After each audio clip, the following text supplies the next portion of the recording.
इस वक्त हमारे साथ शिवसेना के दो बड़े नेता हैं। सुरेश घरत साहब जो हैं, जो यहाँ के जिला प्रमुख हैं, और मनोहर भोईर साहब जो उड़न के विधायक रहे हैं। हम दोनों नेताओं से जानने का प्रयास करेंगे कि इस एयरपोर्ट नामांतरण में जो देरी हो रही है उसका क्या कारण है। भोईर साहब, आप खुद ही लोक प्रतिनिधि विधायक रह चुके हैं। सरकार दो प्रस्तावों के बावजूद भी लगातार देरी कर रही है, आपको क्या कारण लग रहा है इसका, और आज की भूमिका क्या है? हम लोगों को ये समझ रहा है कि यहाँ के नेता, हमारे भूमिपुत्रों के नेता, कामगारों के नेता, ये नेता का नाम भारतीय जनता पार्टी को देना नहीं, और 30 तारीख को वो लोग इसका इनॉग्रेशन करेंगे।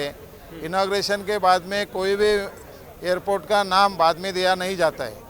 हम लोगों की ये भूमिका स्पष्ट है कि जब तक दिवा पाटिल साहब का नाम इस एयरपोर्ट को नहीं दिया जाता है तब तक हम लोग एयरपोर्ट चालू करेंगे नहीं। यहाँ का हर फ्लाइट हम रोकेंगे, क्योंकि इस ज़मीन भूमिपुत्रों की है। यहाँ के 10 गांव ने रिहैबिलिटेशन किया है। 10 गांव का जो रिहैबिलिटेशन हुआ वो भी पूरा नहीं हुआ, और दिवा पाटिल साहब के नाम पे एयरपोर्ट हो रहा है करके इस फार्मर लोगों ने अपना खेती दिया, ज़मीन दिया, गांव दिया, मकान दिया, और उनका जब तक नाम दिया नहीं जाता तब तक हम लोग ये एयरपोर्ट चालू नहीं करेंगे, करने देंगे।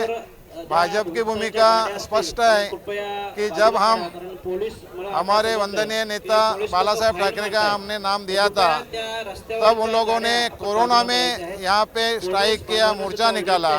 दिवा पाटिल साहब का नाम देना चाहिए करके हम भूमिपुत्रों ने, हमारे नेता उद्धव जी ठाकरे सीएम थे, वो टाइम हमने रिक्वेस्ट किया, उन्होंने हमारा रिक्वेस्ट माना, लेकिन उन्होंने वो टाइम हमें बताया हम लोग दिवा पाटिल साहब हमारे ही है।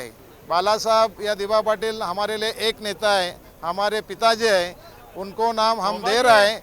लेकिन भाजपा ने अगर दिवा पाटिल साहब का नाम नहीं दिया तो हमें वो एयरपोर्ट को रोकना पड़ेगा। आज बीजेपी की भूमिका हमें स्पष्ट दिख रहा है कि वो दिवा पाटिल का नाम देना नहीं चाहते, लेकिन भाजपा को अगर ऐसा है, लगता है कि हम किसी का भी नाम देंगे, यहाँ की जनता उनको नाम देने के लिए विरोध करेंगे। जब तक दिवा पाटिल साहब का नाम दिया नहीं जाता है तब तक यहाँ का भूमिपुत्र इस एयरपोर्ट पे खड़े रहेंगे और उनका नाम लेते रहेंगे। घर साहब, आप क्या कहेंगे? लगातार डिमांड के बावजूद भी सरकार इस मांग की उपेक्षा कर रही है, जन भावनाओं की उपेक्षा कर रही है। सरकार तो उनका भला देख रहे हैं, इधर का स्थानिक लोग का भला, और हम स्थानिक लोग हमारा दिवा पाटिल साहब का नाम देने के लिए तड़प रहे हैं, लेकिन इनको यहाँ के स्थानिक लोगों का या नेता का नाम देने के लिए नामंजूर कर रहे हैं। लेकिन हमारी जनता इसमें खुश नहीं है। लेकिन जो हमारा दिवा पाटिल साहब ने ये स्थानीय लोगों के लिए किया है, तो ये लोगों ने किया नहीं, ये उनको पता है। लेकिन यहाँ के जो एमएलए है, वो एमएलए यहाँ पेट भरने के लिए आया है और जनता का देखने के लिए आया ही नहीं। इसलिए जनता दिवा पाटिल साहब का नाम जब तक नहीं देंगे तब तक लड़ने वाले हैं और लड़ते ही रहेंगे। भोईर साहब, 30 सितंबर में अभी 15 दिन बाकी हैं, अगर नाम नहीं दिया जाता और इसके बावजूद उड़ान होती है, क्या भूमिका होगी आपकी पार्टी की? हमारी भूमिका आज ही स्पष्ट होगी, और हमारी पार्टी हमेशा भूमिपुत्रों का नेता के साथ में है।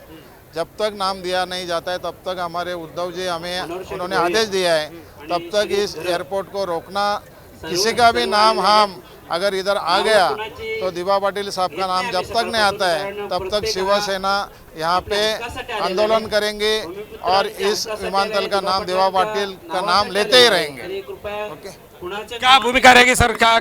कैसे सरकार को बताना चाहेंगे अगर 30 तारीख को नाम नहीं दिया जाए?